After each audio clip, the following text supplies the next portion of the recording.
Olá, sejam bem-vindos a mais um episódio do podcast Além da Aparência. Sou Eduardo Álvares e hoje vamos explorar um tema que está muito além das aparências. Vamos falar sobre a saúde mental e para tratar sobre essa profundidade da mente humana, temos aqui o Dr. Danilo Mello, que é psiquiatra, psicoterapeuta e tem uma vasta experiência nos tratamentos dos transtornos mentais e comportamentais. Seja bem-vindo, Danilo. Obrigado, Eduardo, pelo convite. Vamos tratar realmente desse tema que tem uma grande repercussão, que traz muitas dúvidas realmente. Vamos levar para todos aqueles que precisam realmente ter esse conhecimento a respeito dos transtornos mentais, da ansiedade, da depressão, e vamos tentar trazer muita informação nesse podcast de hoje. Tenho certeza que será ótimo. Danilo, você pode contar um pouquinho para a gente sobre como foi sua trajetória na medicina, na psiquiatria, e o que te levou a especializar nessa área? Eduardo, é muito interessante essa pergunta. Eu gosto muito de falar a respeito desta minha escolha pela psiquiatria. Eu vim de uma família muito humilde, me esforcei para fazer faculdade de medicina. Naquela época era só faculdade de medicina particular, então, pública, né? E eu consegui, então, entrar na faculdade de medicina. Eu não imaginava que eu fosse ser psiquiatra, embora tivesse um desejo interno, né? Eu mesmo carregava um preconceito. Falava, gente, mas por que eu vou fazer 6 anos de medicina para fazer psiquiatria?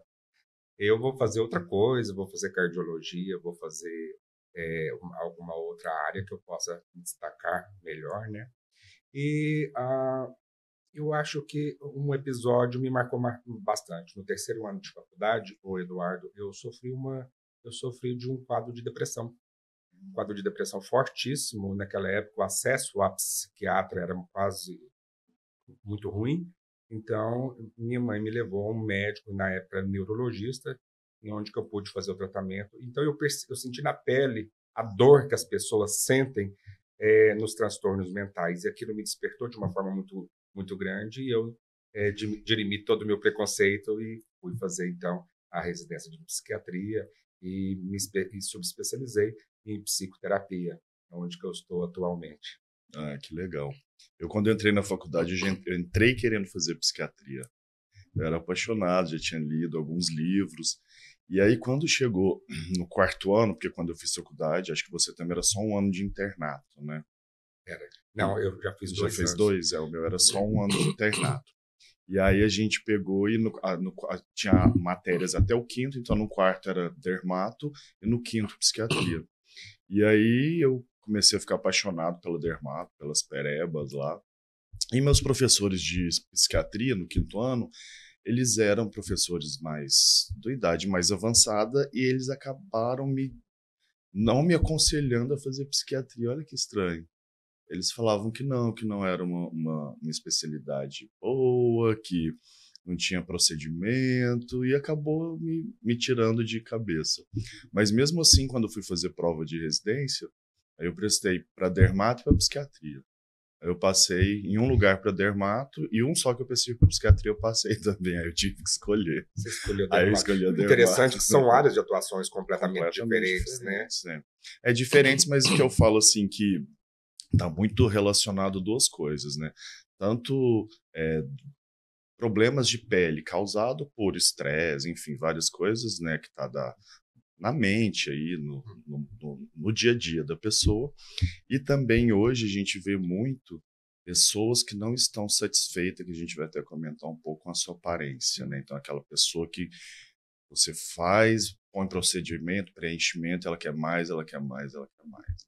Então tem esses dois lados. Mesmo, né? Há uma prevalência muito grande desse transtorno, que é o transtorno dismórfico corporal,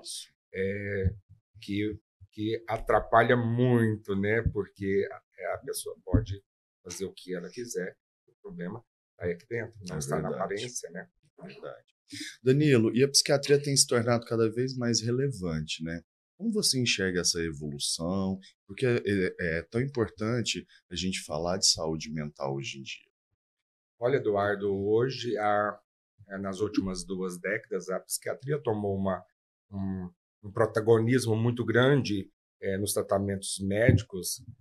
Haja visto que o Brasil, para você ter ideia, é o país mais ansioso do mundo. É o país que mais sofre de transtorno de ansiedade, e o segundo em casos de depressão, perdendo apenas para os Estados Unidos.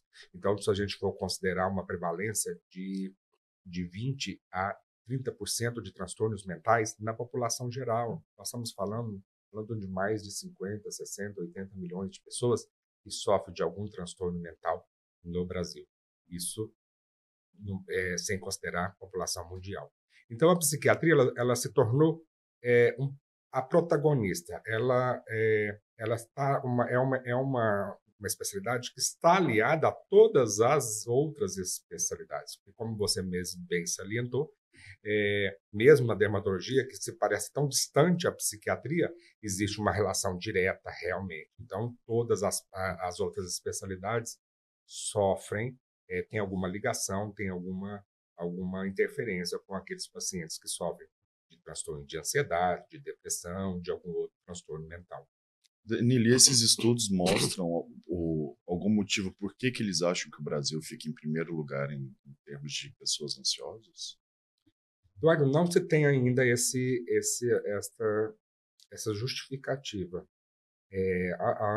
O transtorno de ansiedade é um transtorno multifatorial, né? Então, nós temos causas genéticas, temos vários outros fatores.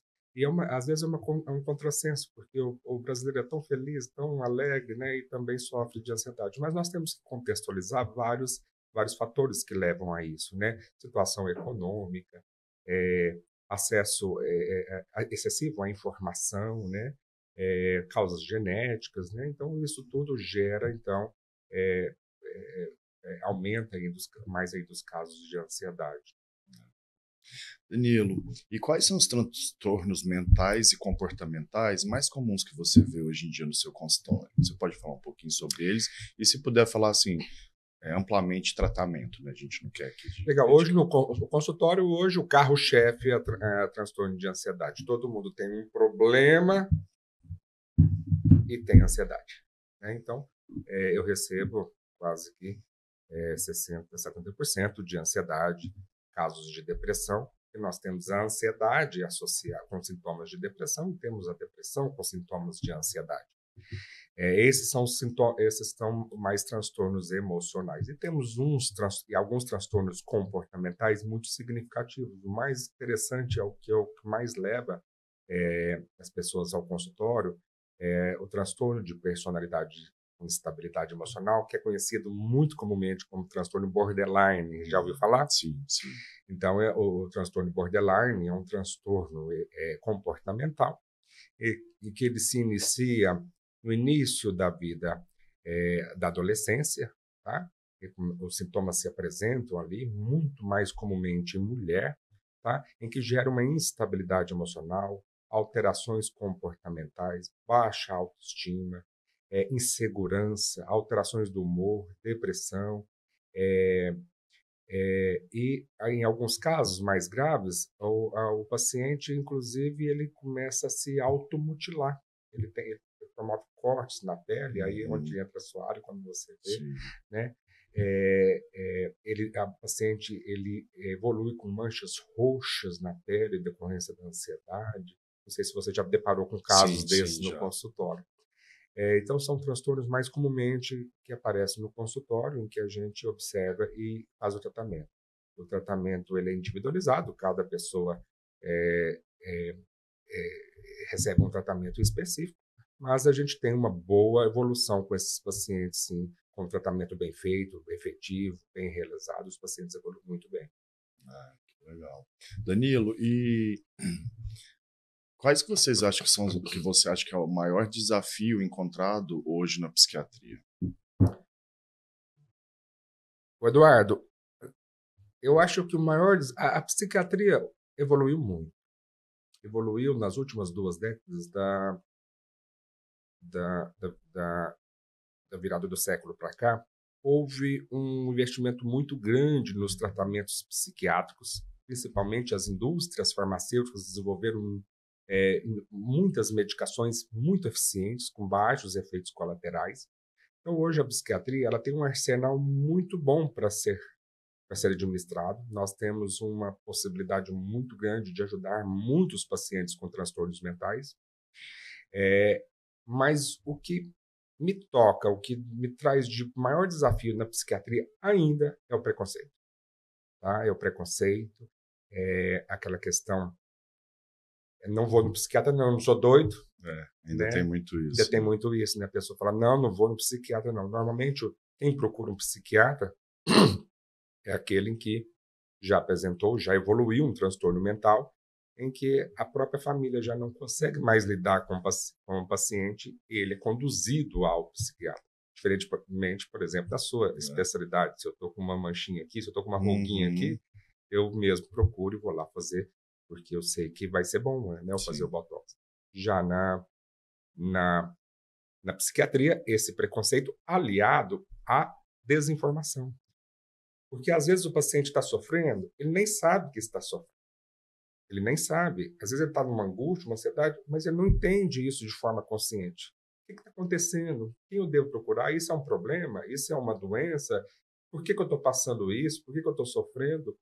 Essa desinformação também gera, dificulta o acesso do paciente ao psiquiatra. Por isso que é importante esse podcast, trazer todas essas informações.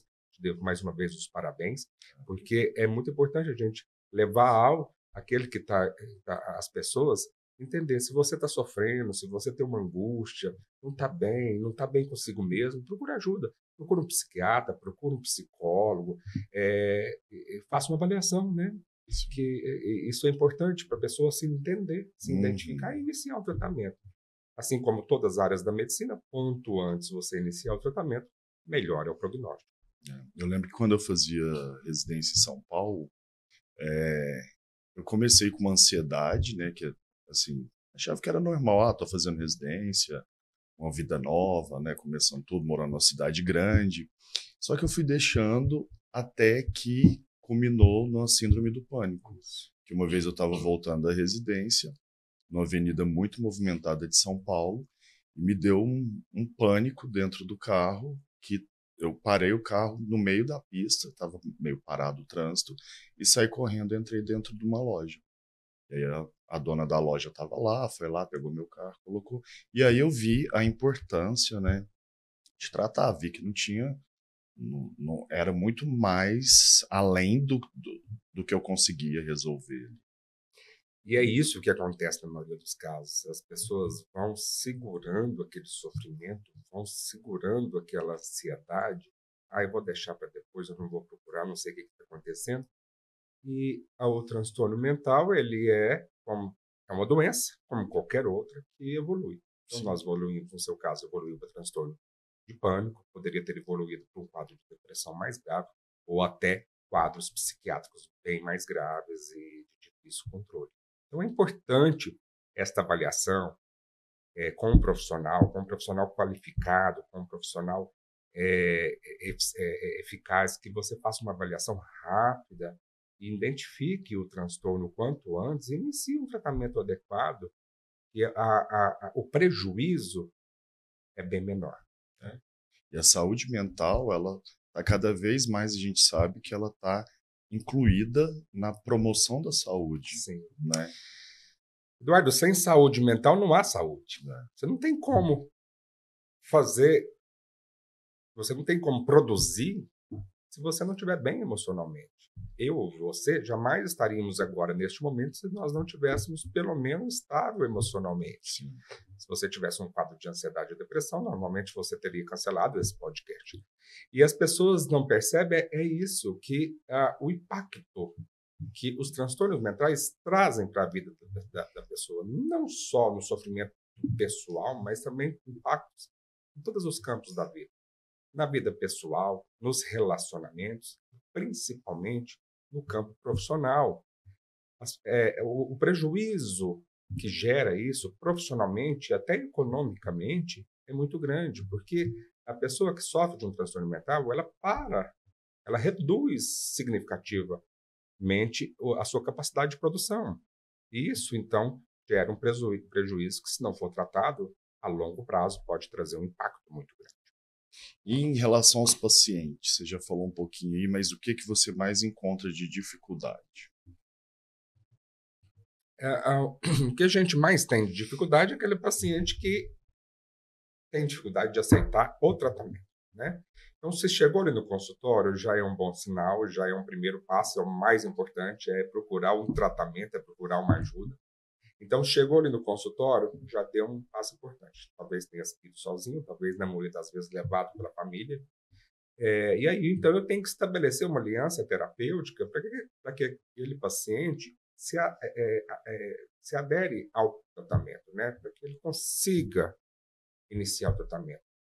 O tratamento, em alguns casos, como toda medicação, e no início do tratamento traz alguns efeitos colaterais, alguns sintomas. Então, a medicação ela pode ser, em algumas vezes, não tolerada, mas é uma dica que eu dou: se você estiver fazendo tratamento psiquiátrico, iniciou uma medicação, tem uma boa relação com o seu médico, com o seu prescritor, manda uma mensagem: doutor, estou sentindo isso, estou sentindo aquilo, é normal. Isso ajuda bastante na adesão ao tratamento, tá? E outra coisa, e não vai a melhora não é imediata, igual quando você tem uma dor de cabeça, toma um remédio e melhora, né? Quando às vezes você tem uma coceirinha, passa uma pomadinha, melhora na hora. Então, a pessoa tem que entender que leva um tempo, né? É um que processo, é um processo, né? Às vezes eu recebo pacientes lá no meu consultório, só exemplificando isso que você está falando. Nós suponhamos uma senhora, uma pessoa chega lá de 50 anos. Quanto tempo a senhora está sofrendo?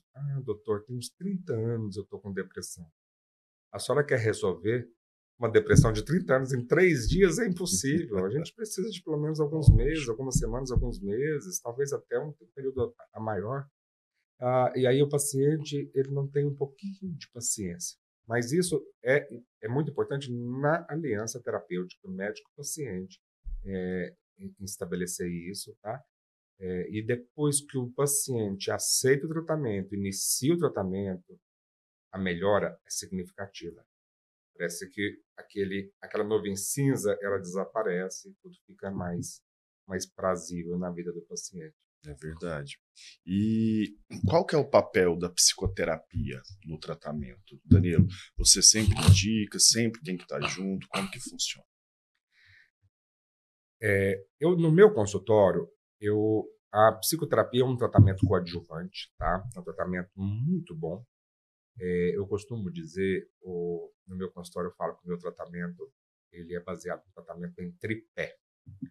Falo, o paciente está caído, ele está despencado emocionalmente, para a gente deixar ele em pé, nós temos que colocar ele em um tripé. A base mais sustentável realmente é um tripé, né?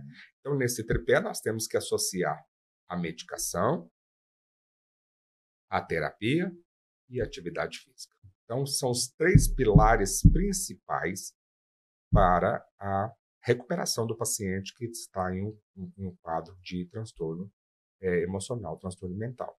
Então, a psicoterapia ela entra como uma importante ferramenta coadjuvante à medicação. Então, assim, na maioria das vezes, a psicoterapia ela é indicada, sim, tá? Sessões de psicoterapia das mais diversas abordagens e traz uma resposta muito efetiva, acelera a recuperação, traz o paciente à remissão muito mais rapidamente. Eu acho que assim, eu sempre brinco que acho que a terapia todo mundo deveria fazer, né? Porque cada um viveu dores, vive e vai viver. Só que cada pessoa, ela faz de uma forma com essa dor. Tem gente que consegue absorver aquilo e pegar como aprendizado e seguir. Tem gente que faz com que aquela dor ali vire uma muleta, né? Então, tipo, até inconscientemente aquilo ajuda ela a conseguir outras coisas, né? E tem gente que não entende ou não vê, não percebe que aquela dor continua trazendo dores, né? Então, acho que é algo essencial. A terapia é um processo de autoconhecimento, quando a gente se conhece. Quando a gente conhece as nossas dores, as nossas fragilidades, as nossas dificuldades, fica mais fácil da gente lidar com as situações e sofrer menos, né? Eu acho tão interessante isso que você falou, porque o paciente, às vezes, entra no consultório com uma demanda, a gente inicia o tratamento medicamentoso, inicia as sessões de terapia, ele melhora, ele, às vezes a gente até suspende a medicação, ele vira e fala assim: doutor, eu quero ficar só com a terapia agora, porque eu achei bom, eu quero ficar só com a terapia. E aí muda completamente o foco daquela demanda inicial e vai tentando trabalhar coisas do cotidiano. Isso é muito importante. A gente tem que nos conhecer, né? A gente tem que saber os nossos limites, nossas, nossos limites emocionais, para que a gente não sofra com determinadas situações, né? É verdade. Danilo, e o estigma em torno da saúde mental, ele ainda é um grande obstáculo, né? O que que nós podemos fazer para reduzir esse estigma e encorajar as pessoas a buscar a ajuda de um profissional como você? Eduardo, ainda é muito latente essa questão do estigma, do preconceito, né? E e isso acontece pelo desconhecimento, tá? Pelo, pela falta de informação. E o antídoto para a falta de informação é levar a informação. É justamente isso que nós estamos fazendo, é levar cada vez mais informação para as pessoas. Eu tento fazer uma formiguinha ali no meu Instagram. Quem segue a gente no Instagram, todos os dias eu tento colocar ali uma, uma informação, porque eu recebo paciente muitas vezes que fala assim: nossa, no consultório, né, vem assim, às vezes por um vídeo que eu fiz, compromissado, até por uma informação, doutor, eu nem sabia que isso era um transtorno mental. Eu passo por isso há vários anos e eu nem imaginava que isso poderia ser um problema. Vim aqui para tratar. Você percebe que a desinformação, ela é, então, um fator ainda muito limitante ao acesso à psiquiatria. Então, vamos continuar a fazer isso mais vezes, levar essa informação às pessoas que necessitam entender o que está acontecendo com elas. Eu acho que as redes sociais, elas vieram, assim, a ajudar muito nisso, né, Danilo? Porque antes você não tinha como eu, dermato, você, psiquiatra, falar para um público tão amplo, explicar coisas sem eles estarem dentro do seu consultório, né? É, E hoje, através de uma rede social, você consegue, e nós conseguimos também informações em relação a outras coisas que a gente não entende, né? Então, isso eu acho algo que é o nosso papel, né, como médico, é, é de informar as pessoas, né, de informá-las para essas pessoas saberem que aquilo é normal, é tratável, ela não está sozinha no mundo, existem outras pessoas que também têm aquilo e que está tudo bem, né? E a importância de mostrar que a psiquiatria, ela é como outra especialidade qualquer, que ela está ali para ajudar a pessoa, né? E não como uma forma de estigmatização, que isso não está dentro da medicina, isso está na cabeça de algumas pessoas, às vezes por falta de informação, né? E às vezes mesmo por nem sei o quê. é.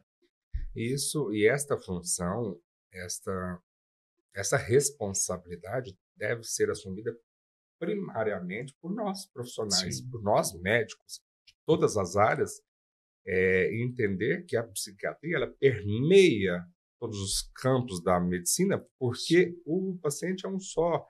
A entidade mente, ela é uma só. A mente que comanda o restante do corpo, né? Então, uhum, todos os órgãos do nosso corpo estão intimamente relacionados às nossas emoções, aos nossos pensamentos. Então, quando o paciente procura, talvez ele quer fazer alguma mudança, você percebe algum transtorno, algum desvio ali, seria interessante, porque sim, procura uma avaliação psiquiatra sem problemas, né? Essa orientação, né? Essa levar a informação, fazer essa psicoeducação que é tão sim. importante, né? O paciente a gente vai alcançando isso, né? E evita que o paciente evolua para um quadro grave ou até faça algumas mudanças das quais ele possa se arrepender, né? Eu tento conversar bastante com os pacientes, né? Como a gente falou no começo, quando o paciente tem essa coisa, né, do excesso, né, de tratamento, ao excesso do preenchimento, né, que é o dismorfismo corporal, que a pessoa sempre se enxerga no espelho de uma forma que, eu quero mais, eu quero mais. Eu tento sempre mostrar para o paciente que não, que aquilo não é assim, que ela tem que procurar, né, de uma forma leve, agradável, não chegar e taxar, né? Aí vai fazer terapia, vai procurar um... Não, é conversando como um bom médico, um bom conselheiro, porque os pacientes vão nos nossos consultórios, eu falo que o médico, todos os médicos acabam sendo um pouco de terapeuta dos pacientes, né? Sim. A partir do momento que você permite esse diálogo, um diálogo legal, um diálogo suave, um diálogo de aprendizado, você tem é importante você mostrar para aquele paciente que aquilo não é legal para ele, que às vezes ele está buscando ali no ácido hialurônico uma falta de de algum algo de sentimento que ele Isso se mesmo. perdeu, né? Um relacionamento que se rompeu e a pessoa ainda está sofrendo, né? Então eu falo, olha, é muito importante você procurar um psicoterapeuta, um psiquiatra, para te ajudar nisso, porque aquilo é um sofrimento contínuo. Imagina, a pessoa faz uma boca, daqui uma semana ela acha que é pouco, quer fazer outra. É um sofrimento para ela também, né? E eu costumo dizer que todo excesso esconde uma falta, né? Se a pessoa está excessivamente buscando se melhorar esteticamente, é porque ela não está bem emocionalmente, ela não está bem por dentro, Sim. tá? Então, não adianta, às vezes, a gente arrumar tudo por fora e não arrumar por dentro as suas emoções, as frustrações, a autoestima. Tudo isso a gente tem que melhorar. Eu acho que esta melhora ela deveria, sim, partir primeiro de dentro para depois se exteriorizar. E o que você faz é muito importante, tá? Porque se todos os pacientes que procuram algum médico procuram por conta de alguma dor, Sim, mesmo aqueles pacientes que fazem estética, sim. se ele vai mudar alguma coisa na sua estética, é porque ele não está se sentindo bem Uhum. com aquele ponto, com aquela ruga, então ele te procura. E aí a função é acolher. Olha também, às vezes, para um pouquinho da sua consulta, 5 minutinhos. Você está bem emocionalmente? Como você se sente? Como você lida com essa questão? Você acha que talvez se você fizesse algumas sessões de terapia, procurasse um terapeuta, isso iria te ajudar? São perguntas que às vezes você pode estar salvando o paciente de Uhum. um quadro mais grave, tá? Às vezes é muito grave quando você fala assim, grave que eu falo assim, é muito forte. Às vezes você fala assim, procura um psiquiatra. Tem médico que é meio brutal É, mesmo, procura um psiquiatra. Não, às vezes pode passar primeiro por um terapeuta, por um psicólogo, talvez. Vamos fazer uma avaliação. Depois, caso haja necessidade, aquele profissional vai saber indicar, chegar para a gente. tudo é forma de falar, né? Como você aborda O o acolhimento, né, paciente. Eduardo? É acolhimento. Nós temos uma função, enquanto médico, de acolher os pacientes, acolher Uhum. aquele que te procura, né? Sim, Todos aqueles que nos procuram têm alguma dor, que seja emocional ou física, né? sempre vai ter a dor ali. E na sua opinião, qual que é o equilíbrio entre o medicamento e a psicoterapia? Os tratamentos são muito individualizados. Tem alguns transtornos que exigem mais psicoterapia, tem outros que exigem muito mais a, a medicação. Tem alguns pacientes que suportam terapia, tem outros pacientes que não suportam a terapia. Para você fazer uma terapia, você tem que ter um nível de consciência aceitável, você tem que ter um nível de cognição, você tem que.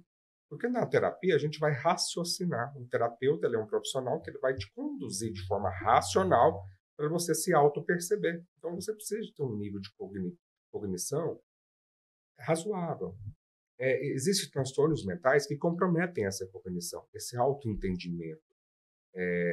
Não adianta também eu fazer colocar ele numa imersão de psicoterapia que ele não vai suportar esse processo, ele não tem nem entendimento para isso, vou causar muito mais dor.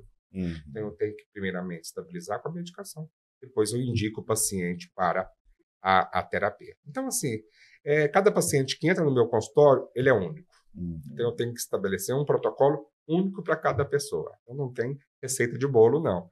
Cada paciente eu vou fazer uma leitura e vou estabelecer protocolos individualizados, sempre com o objetivo de melhora, remissão dos sintomas e melhora da funcionalidade desse paciente quanto mais rápido, melhor.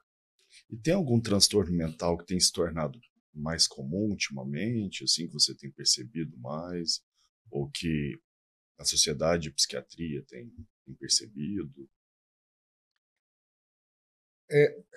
Nós temos, eu acho que sim, tem vários transtornos mentais que estão à tona, sabe? Tem muitos transtornos mentais que são prevalentes. Eu acho que o que mais assim que está, não sei se nós não conseguimos ainda fazer uma leitura se vou falar para você que o que mais virou moda agora seria o TDAH, né? Uhum. São dois transtornos que é o TDAH e o autismo, né? Então, nós tivemos um boom de diagnósticos de autismo e diagnósticos de TDAH. Então, são os transtornos mentais que mais apareceram ultimamente. Talvez pela falta de diagnóstico anteriormente, subdiagnóstico, talvez realmente pela maior incidência desses transtornos, algo esteja acontecendo. Então, assim, a leitura ainda não está clara, tá, Eduardo? O motivo pelo qual nós temos aí um boom de diagnósticos, tanto de transtorno de déficit de atenção com hiperatividade, como transtorno do espectro autista, tá? Nós estamos tentando, então, trabalhar com isso. Nós vemos cada vez mais crianças, então, já sinalizando sinais do autismo e do TDAH, e diagnóstico cada vez mais comum em adultos, tá? TDAH em adulto e autismo em adulto. Estou fazendo mais diagnóstico no consultório de autismo em adulto e TDAH em adulto. Mas ainda está uma incógnita ali, uma interrogação que a ciência vai definir. Talvez por essas duas doenças estão sendo mais estudadas, Sim, né? Então acaba que o diagnóstico fica, né, a partir do momento que você vai estudando muito, igual em adulto. Na época, quando eles eram crianças, não tinha talvez quase nem se falava. Nem se falava, né? Não existia nem a figura do psiquiatra naquela época, 30 anos atrás, né? Era só um manicômio e tudo.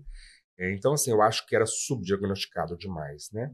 Então, hoje, com a evolução dos conhecimentos, né, com o estudo, com o estabelecimento de cada vez mais de guidelines, DSM, né, o CID, então ficou mais fácil da gente encaixar o paciente um diagnóstico óbvio que existem diagnósticos supervalorizados aí, né? Mas eu acho que está muito comum essa questão do TDAH e do autismo. E você, Danilo, acredita no uso de terapias alternativas, como meditação, yoga, assim, para complementar um tratamento? Acredito muito. Eu acho que toda terapia que vá ajudar o paciente a melhorar é válida, tá? Independente de qual seja a terapia, eu acho que tudo é válido, tá? Existem algumas terapias que são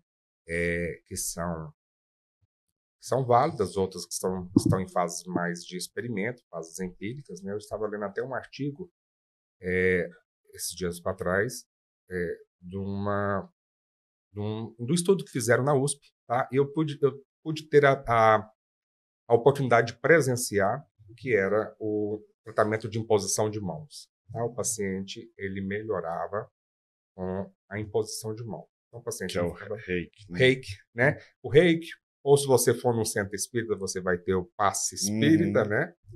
Não sei se você tem conhecimento desta religião. Sim. Então, o reiki, ele está sendo estudado, foi estudado na USP, e eu presenciei isso, e os pacientes relatam muita melhora com a questão da imposição de mãos. Então, assim, são tratamentos alternativos que, se trazem melhoras, são muito bem-vindos. Ajuda muito, né? E também tudo aquilo, né? Prática de atividade física, né, Danilo? Aquilo que a gente sabe que... Eduardo, eu falo que a gente tem um quinteto da superação, tá? O quinteto da superação. Quando o paciente chega no consultório, ainda vou escrever, falar assim, olha, vamos estabelecer o quinteto da superação. Superação emocional, de superação do transtorno psiquiátrico. Então, nós temos aí um padrão ouro. A gente iniciar tratamento medicamentoso, psicoterapia, atividade física, buscar a espiritualidade e a família. Então, com essas 5 ferramentas, com essas 5 armas, a superação ela é muito possível e eficaz. E quanto mais rápido a gente estabelecer esse quinteto da superação, melhor é o Você prognóstico. repete, por favor, Danilo, que eu achei incrível. Quinteto da superação. Vou repetir para vocês. A gente vai. Olha, para vocês que estão com transtorno mental, lá no meu consultório eu estabeleço isso. Quinteto da superação. A gente introduz a medicação, associa a psicoterapia, inicia práticas de atividade física, busca a espiritualidade e é acolhido pela família. Então, esses 5 fatores vão levar mais rapidamente, de forma eficaz, à superação dos transtornos mentais. Tudo isso é importantíssimo, né? Para a vida. Para a vida, pra né? vida. Para a vida. Eu acho que isso é importante, não só na psiquiatria, mas em tudo. Até no seu consultório, Sim. você pode estabelecer esse quinteto da superação, Sim. que é um protocolo interessante, porque eu acho que a medicina ela vai muito mais além do que a ciência, né? Se você identifica que o paciente está ali fazendo um procedimento, qual o motivo que ele está fazendo um procedimento? É extremamente estético, apenas só para envelhecer melhor? Ou nós temos algo a mais? Ou ele não está satisfeito, não está satisfeito com o casamento? Ou está com algum problema emocional? Ou está passando por algum problema? Está sendo... hoje tem muito se fala do bullying, né? Sim. Então, assim, isso tudo está relacionado com a saúde mental, né? Então, é importante a gente ter sensibilidade. Eu costumo dizer que o melhor tratamento na medicina, o melhor tratamento na medicina, e isso eu atribuo no meu consultório, é a empatia. O que é empatia? Eu me colocar no lugar do paciente, entender o que ele está sentindo. Tentar sentir as dores dele, né? Quando o paciente senta, eu vou tentar entender, eu vou sentir o que ele está sentindo. Me fala mais, me traz o que você sente. Qual o motivo disso? E aí eu entendo o paciente, me coloco no lugar dele. E aí, então, eu faço um tratamento mais eficaz. Assim como, por exemplo, no seu consultório, quando o paciente vai te procurar com alguma queixa, alguma demanda, tenta entender o porquê que o paciente está procurando aquela demanda, aquela solicitação. Se é meramente estético ou se tem alguma causa emocional, algum problema. É interessante, quando você faz isso, isso é muito humano, né? É ser humano, é acolher, é ser sensitivo, né? É gostar do outro, é se preocupar com o outro, né? Eu dou uma aula nos congressos de dermato que eu falo sobre orientação sexual, a identidade de gênero e vários outros tipos de preconceitos que existem. Eu falo que 2 coisas fazem a gente lutar contra o preconceito todos os dias. Primeiro é você se colocar no lugar do outro, você tentar sentir as dores da outra pessoa. E o segundo é a informação, né? Que a informação vai levar você a entender tudo aquilo, que aquilo não é uma invenção, que a pessoa ela é daquele jeito. E não existe nada melhor do que não existir a singularidade, sim a pluralidade de pessoas. Porque imagina se fosse todo mundo igual, né? E o que a gente sabe, o que eu friso bastante, quem escolhe sofrer? Se a pessoa está sofrendo, é porque ela por algum motivo, por alguma se ela pudesse realmente, ela seria diferente, ela se modificaria para não sofrer. Sim. Mas é o jeito dela, é aquela constituição dela. Então, assim, o acolhimento, a aceitação, a empatia são fatores fundamentais para a gente acabar com o preconceito e viver uma vida mais tranquila e harmoniosa, né? Danilo, tem algum caso de algum paciente seu assim que foi mais desafiador que você pode contar para a gente? Assim, como que você conseguiu ajudar esse paciente? Olha, todo caso ele é desafiador, né? Eu falo assim, gente, com o consultório da psiquiatria, todo paciente que entra é um caso a mais, é um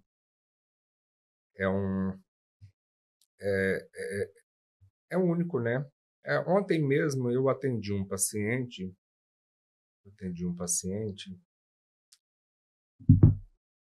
eu atendi um paciente que ele é portador de esquizofrenia, né? Muitos anos, paciente com uma esquizofrenia gravíssima, gravíssima. Passou por várias internações, por várias protocolos medicamentosos e a mãe levou ele para mim há uns 2 meses atrás, exatamente. Ela falou, doutor, eu não vou internar, não adianta, eu não consigo mais, estou cansada, não sei, já procurei vários psiquiatras, eu não sei mais o que fazer. Trouxe aqui a minha última tentativa, não sei o que fazer. Eu virei para ela e falei assim, primeira coisa, falei, a senhora confia em Deus?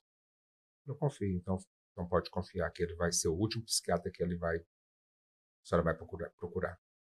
E aí eu tenho muito essa ligação com Deus, né? Às vezes dentro do consultório mesmo eu peço uma interferência ali, eu falei, o que eu preciso passar, porque você já usou tudo. E então nós estabelecemos um protocolo há exatamente 60 dias, e o protocolo ele foi evoluído semanalmente, e ontem o paciente retornou, e eu perguntei para o paciente, fulano, me dá uma... O paciente melhorou bastante com o protocolo medicamentoso, e eu virei para o paciente e falei, fulano, vou citar nomes, obviamente, fulano, me dá, na sua percepção, numa escala de 0 a 10, quanto que você acha que você melhorou? Ele parou, me olhou, 9. Aquilo me tocou tanto, né? Eu falei, você já parou de sofrer? Ele já. Como é que você sente a vida? Ele falou, não, eu estou feliz. Isso, então, para mim foi tão significativo, porque, assim, a gente tirou um paciente de um sofrimento, O paciente, ele entrou no consultório com ideação suicida, era o fim para ele. Até a família estava cansada. Eles achavam realmente que era o fim. E não era. Não era. Então, a gente pôde fazer uma diferença em uma pessoa, em um ser humano que poderia ser eu, poderia ser você, poderia ser da sua família, poderia ser com qualquer um de nós. Tá? Nós vivenciamos um mundo em que todos nós estamos suscetíveis a desenvolver em qualquer momento da nossa vida, qualquer um de nós, algum transtorno mental. Com certeza. Muito legal essa ajuda e esse suporte, né? Isso é o que significa, né, o Eduardo? Eu acho que a gente trabalha, obviamente, é o nosso trabalho, mas essa significação, né, se poder mudar o outro, trazer uma felicidade para o outro. Por exemplo, eu tenho certeza que no seu consultório, o paciente às vezes chega lá com a autoestima baixa, doutor, eu quero fazer aqui, e você faz e ele volta, fala, nossa, doutor, estou me sentindo bem melhor. Sim.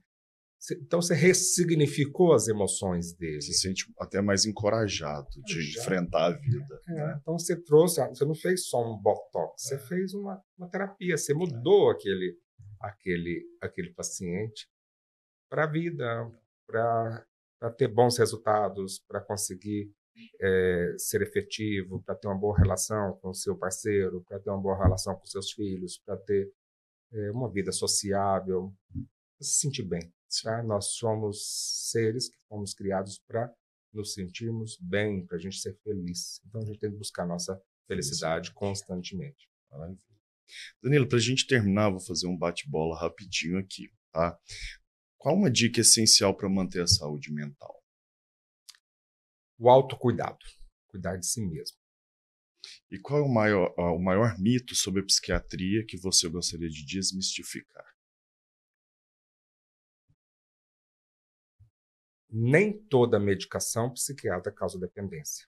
As medicações psiquiátricas não causam dependência. É um mito muito grande. Eu vou no psiquiatra e vou ficar dependente da medicação. Nós temos medicações muito seguras que não causam dependência. E assim, eu sempre falo, às vezes vou dar um exemplo de psoríase. É uma doença que não tem cura, crônica, né? Mas hoje, crônica, que não tem cura, mas hoje tem tratamento. Não tem cura. É diferente algo que não tem cura de algo que não tem tratamento. Né? Então eu falo para o paciente, olha, você vai tomar esse imunobiológico o resto da sua vida, como uma pessoa que é hipertenso vai tomar, um diabético vai tomar. E a partir eu sempre falo para o paciente, às vezes até gente da família, mas eu não quero tomar esse remédio, depois vou ficar dependente. Eu falei, primeiro que você não vai ficar dependente. Segundo, que se a única alternativa que tiver para você se sentir bem é tomar um remédio, qual o problema? Se você não tivesse uma pressão alta, você não teria que tomar aquele medicamento até o fim. Não vejo esse... Um preconceito, né? Que, tipo, por que para outra especialidade eu posso tomar e para essa não? E isso que é a importância da psicoeducação no consultório. Danilo, e como que você lida com o seu estresse no dia a dia? É difícil, né? Eu envolvo muito com meus pacientes, né? Eu gosto de fazer uma caminhada, uma corridinha, uma atividade física, né? Busco sempre a Deus, a espiritualidade, leio os bons livros. De vez em quando bebo uma cervejinha, que também me ajuda bastante. O psiquiatra é uma pessoa como qualquer outra. Então, a gente tenta lidar também com as nossas emoções, com as nossas fraquezas, com as nossas fragilidades. E um livro ou um recurso que você recomenda sobre saúde mental? Acho que eu acho que o mais interessante na saúde mental seria o processo de relaxamento da mente, você silenciar a mente. Quando a gente silencia a mente, a gente tira um pouco do nosso ego e se conecta um pouco mais com o transcendental. Então, a meditação seria um dos recursos mais interessantes da psiquiatria, ser o silêncio da mente, a meditação, a conexão com o transcendental. Muito legal. E qual que é a sua maior motivação como psiquiatra e como psicoterapeuta? É o resultado que eu vejo no meu consultório. Meus pacientes, quando eu posso ressignificar a vida de alguém e que eu posso diminuir as dores de alguém, não só diminuir as dores, mas também fazer um pouco mais de alento, de possibilidade de melhora daquele paciente, a ponto dele viver uma vida praticamente normal. Isso é o que me motiva, é minha maior motivação aí nesse. Danilo, para a gente terminar, para você, o que está além da aparência? Eu acho o que está além da aparência é se sentir bem interiormente. Tá? A aparência ela é uma consequência do seu estado interior. A aparência externa nada mais é do que uma réplica do seu estado interior. Então, se você se sente bem consigo mesmo, a aparência também é questão de consequência. Maravilha. Pessoal, chegamos ao fim de mais um episódio do Além da Aparência. Agradeço imensamente ao Dr. Danilo por estar aqui conosco, nos ajudando a entender um pouco mais, né, desse mundo da mente e também ajudando a tirar os preconceitos que ainda existem. Danilo, muito obrigado, te agradeço bastante por estar aqui. Eu sei que seu tempo é um pouco corrido, mas tudo deu certo para fazermos esse maravilhoso podcast. Eu que agradeço muito o convite, Eduardo. Você está de parabéns mais uma vez por trazer esse tema. Eu acho que a gente precisa levar cada vez mais essa informação para todos vocês, para todas as pessoas. É importante a gente desmistificar o acesso à psiquiatria, entender mais sobre os transtornos mentais. No meu Instagram eu trago muita informação. Quem quiser seguir a gente lá, né? Depois o Eduardo vai deixar aqui. Pode falar aí. Danilo de Mello, _psiquiatra. Tem muita informação, eu faço muito vídeo. Sinta-se à vontade de mandar algum conteúdo que a gente possa falar. E obrigado pelo convite. Me coloco sempre à disposição. Nós que agradecemos. Pessoal, e se você gostou da nossa conversa, não deixe de nos seguir nas redes sociais e compartilhar nos meus comentários. Até a próxima. Tchau, tchau.